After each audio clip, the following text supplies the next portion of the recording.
Bonjour à toi jeune entrepreneur, entrepreneur tout court, client ou tout simplement simple curieux. Bienvenue sur la chaîne de l'excellence du service. Alors, comment ne pas parler des vacances 2020? Des vacances qui vont être et qui sont si particulières pour les clients, pour les professionnels du tourisme, pour les restaurateurs. C'est vraiment des vacances, on va dire, uniques, peut-être dans le mauvais sens, enfin sûrement dans le mauvais sens. Donc aujourd'hui, nous allons parler de ces fameuses vacances. Alors, on ne va pas parler des bons plans, des trucs à faire, etc. Moi, je veux vraiment orienter le truc sur l'expérience client.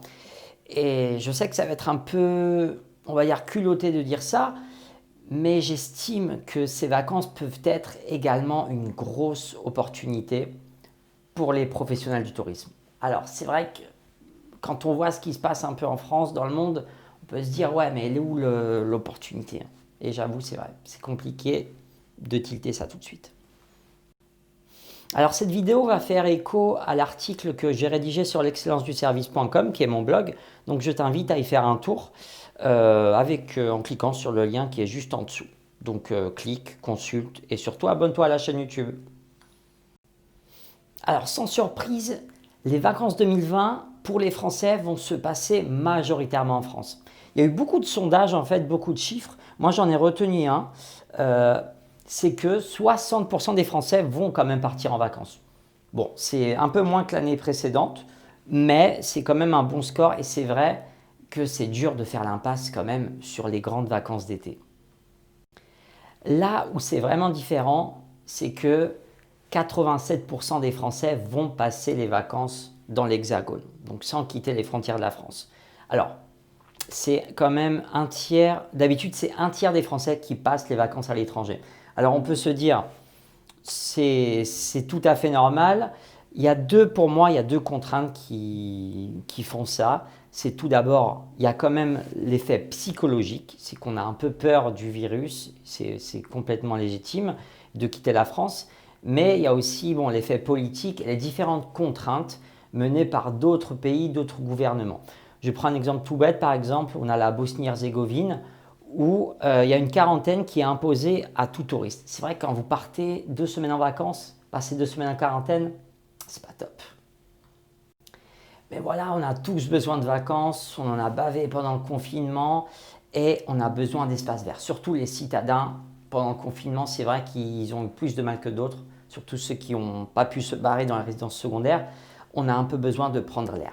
Donc, en 2020, on aura les vacances Made in France et Made in Frenchies. Ça va être les vacances les plus françaises depuis bien longtemps.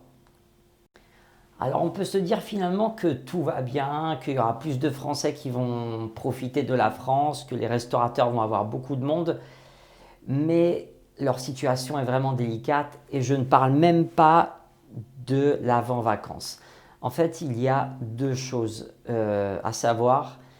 C'est tout d'abord que même si nous, touristes français, allons tous en France, ça comblera même pas mathématiquement le nombre de touristes étrangers qui viennent en été en France. Alors j'ai un chiffre pour vous. Selon l'Organisation mondiale du tourisme, l'année 2020 enregistre une baisse de 60 à 80% des déplacements étrangers. C'est le pire score depuis qu'on a créé les statistiques. Et on les a créés il y a déjà pas mal de temps, donc c'est vraiment une année catastrophique. Et justement, en parlant des touristes français qui partent à l'étranger, normalement on en a 9 millions. Autour, hein, c'est des chiffres un peu à la louche. On a 9 millions de Français qui partent à l'étranger pendant l'été et on a 17 millions de touristes étrangers. Donc vous voyez, ça compense quand même pas du tout. Et en plus, au-delà de cet effet volume, il y a quand même un effet qui est très important qui concerne le mode de consommation, en fait, qui est complètement et diamétralement opposé à celui des Français. En France, quand on se déplace dans l'Hexagone, on a tendance à privilégier, surtout maintenant, des séjours qui sont assez courts, histoire de se dire, bon, je pars 2-3 jours, un petit week-end, je profite et basta. On dépense également beaucoup moins qu'un touriste étranger. Il y a deux choses en fait. Il y a déjà le pouvoir d'achat. Par exemple, si on prend la Côte d'Azur, on a beaucoup d'Anglais, Américains, Russes, Qataris. C'est vrai qu'on n'a pas le même pouvoir d'achat qu'eux, faut se le dire. Mais il y a aussi l'effet, quand on vient de l'étranger, quand on vient de loin, on reste quand même en France plus longtemps. On économise presque, on va dire, un an pour profiter, kiffer nos vacances. Par exemple, si je me prends un bon séjour en République dominicaine ou en autre club, souvent j'économise quelques mois avant pour me lâcher pendant les vacances. Et c'est vrai que quand on bouge en France, on a un peu moins tendance à faire ça. Donc la situation est vraiment, vraiment délicate pour les professionnels du tourisme. Et pour vous donner un autre chiffre, il y a une étude du CNAM, donc du Conservatoire national des arts et métiers, qui a interrogé 702 professionnels du secteur du tourisme et 60% d'eux jugeaient pendant le confinement l'impact de la crise sanitaire comme catastrophique et 28% très négatif. Donc 88% d'entre eux étaient vraiment dans le rouge. Et dès le mois de mai, 21% d'entre eux ont des difficultés à payer les factures, 7% les employés et 20% ont dû licencier les employés et 51% ont recours au chômage partiel. Alors c'est des chiffres de mai. Malheureusement, je pense que le mois de juin n'a pas rendu la situation plus rose. Donc, alors là, on peut se dire, ouais, l'opportunité dans tout ça, Thomas, qu'est-ce que tu racontes? Tout est noir, qu'est-ce qu'on peut faire? Enfin, c'est la catastrophe, ou trouver un peu d'espoir. Moi, je pense justement qu'il ne faut pas seulement penser court terme. Bien évidemment, c'est dur de le dire, puisque pour moi, le but là, pour les restaurateurs, c'est de sauver de la saison, sauver les meubles et avoir un peu de cash à court terme. Mais pour moi, le fait d'attirer des tourismes français peut vraiment être une opportunité sur le long terme. Alors, comment? Alors tout d'abord, l'objectif, et pas seulement des restaurateurs, mais aussi des régions de l'État, c'est de faire redécouvrir la France aux Français. Bon, ça fait un peu slogan politique, mais c'est vraiment pas le but, je vous rassure. Donc c'est de faire redécouvrir la France aux Français parce que finalement, on a une certaine méconnaissance de notre territoire, il faut le dire. Enfin, en ce qui me concerne, peut-être d'autres personnes, je ne parle pas pour tout le monde. Alors, on voit déjà un travail franchement qui est formidable, qui est fait par les offices du tourisme et les régions. Je ne sais pas si des fois vous prenez les transports en commun, on entend aussi à la radio, à la télé. J'ai jamais vu ça, il y a tellement de publicité pour les régions. Alors, on peut se demander pourquoi ils n'ont pas fait ça avant. Franchement, plébisciter la France, c'est une super bonne chose quand on sait qu'on ne connaît pas tous notre propre pays. Alors il y a du travail au niveau com, certains font illusion à des villes célèbres, la petite Venise, ici c'est pas la Floride, c'est la Côte d'Azur, enfin c'est un slogan que je viens d'inventer, mais c'est vraiment sur ce principe-là. Et je trouve ça vraiment génial de faire allusion à des destinations lointaines et de dire finalement on a quand même ça chez nous, c'est magnifique. Et sans être chauvin, il faut se le dire qu'en France on a le territoire, l'un des, si ce n'est le territoire le plus varié d'Europe. On a la mer, l'océan, les montagnes, la campagne, des monuments historiques, les châteaux, des fleuves. Enfin, on manque de rien finalement. Donc c'est là où on a quand même une véritable richesse à exploiter.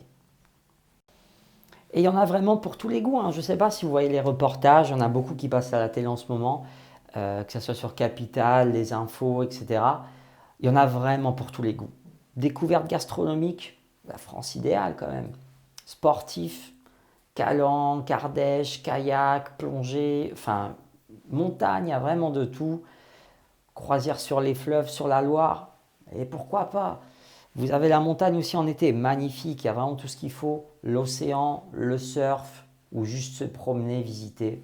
Tellement de destinations. En plus, le pays n'est pas si immense que ça. Un TGV, 3 heures par-ci, 2 heures par-là, facile. Ou la voiture.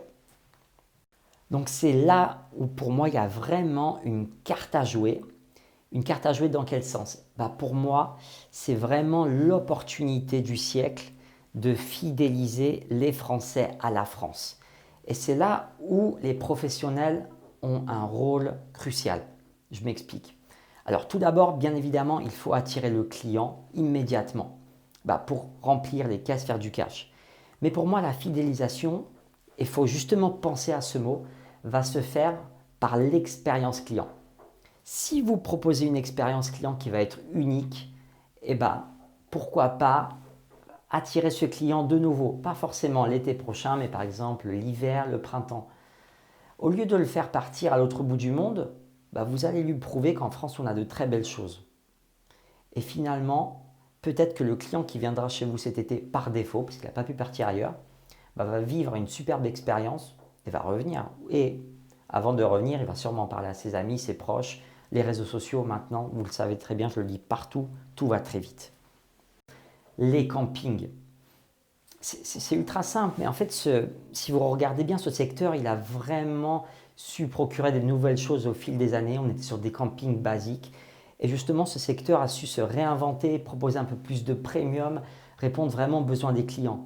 Et le résultat, c'est quoi? C'est que les gens reviennent chaque année. Il y a des gens qui reviennent 10, 20 ans au même camping. Pourquoi?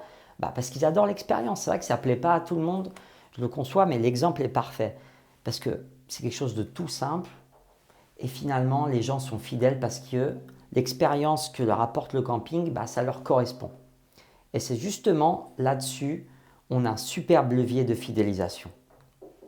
Alors moi, j'ai fait un petit slogan, c'est survivre, se relever et grandir. Alors tout d'abord, bien évidemment, attirer le client par les réseaux sociaux, proposer des nouvelles choses, des fois un peu avec des prix attractifs. Malheureusement, il faut un peu des fois baisser les prix pour attirer le client parce qu'ils ne sont pas tous compréhensifs et les clients ont également perdu du pouvoir d'achat. Alors, se relever bien évidemment en relançant son activité et bien sûr grandir. Alors pour moi, c'est là où il y a vraiment une carte à jouer, c'est innover, proposer de nouveaux services, peut-être des services qu'on pourra vendre plus cher si on essaye de valoriser ça, d'apporter plus de valeur. Et là où il y a vraiment une grosse carte à jouer, c'est sur la synergie territoriale. En fait, je m'explique. Quand quelqu'un va, par exemple, on va dire en Ardèche, j'étais influencé par le reportage d'hier sur Capital, en Ardèche, vous pouvez non seulement lui faire visiter la région, mais le but est de lui faire vivre une expérience.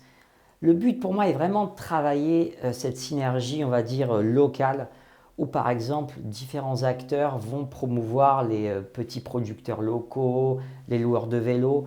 Et c'est vraiment ce que font les régions. Elles font un super travail on va dire, de patriotisme local où chaque acteur va essayer de travailler avec l'autre pour relancer l'économie.